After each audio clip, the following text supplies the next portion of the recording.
دولار دولار دولار دولار دولار بيقدم لك السوبر كول يا صديقي. تعالوا النهارده بقى نشوف الاستروبري بابل جام من دولار سوبر كول بتقول ايه. عشان التجربه تكمل يا صديقي النهارده هنجرب على الوينكس كيو برو يا صديقي، هذا الجهاز الخارق للطبيعه هنجرب عليه عشان التجربه تبقى ايه يعني موزه. طبعا دولار بيقدم لنا السوبر كول، هو يعني قمم جليديه وجواها فاكهه زي ما بتقال. النهارده بقى ايه استروبري بابل جام، فتعالوا ريحه الفراوله فشيخه. اللي انا هعمله ده اياك يا صديقي، اياك ثم اياك ثم اياك تعمله، لان دي حاجه خطر جدا جدا بالنسبه لاي حد يعني.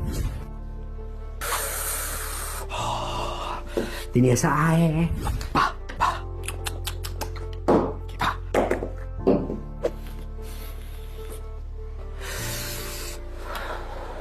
ساقعه فشخ.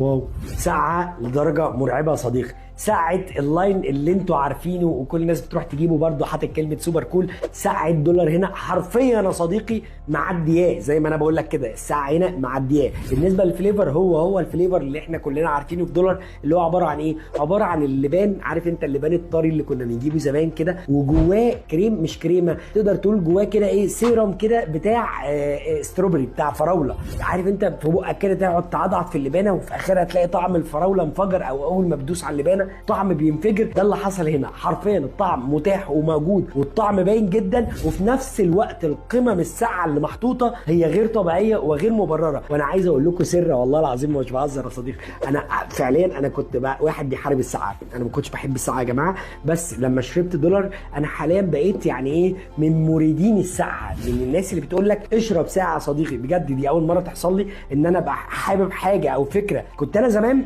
شايف ان انا لا يعني ليه انت بتشرب ساعه كده. كان حد يديني البود يقول لي دوق كده يا معلم اشرب، اقول له ساعه قوي يا معلم ليه الساعه دي كلها؟ بس فعليا طلع ان الساعه ليها متعه، والمتعه دي فعليا وبجد هتلاقيها مع دولار يا صديقي. لازم على الاقل تجرب هذه الزجاجه مره من عمرك. دولار بيقول لك ايه الساعه يرخص لك. سلام.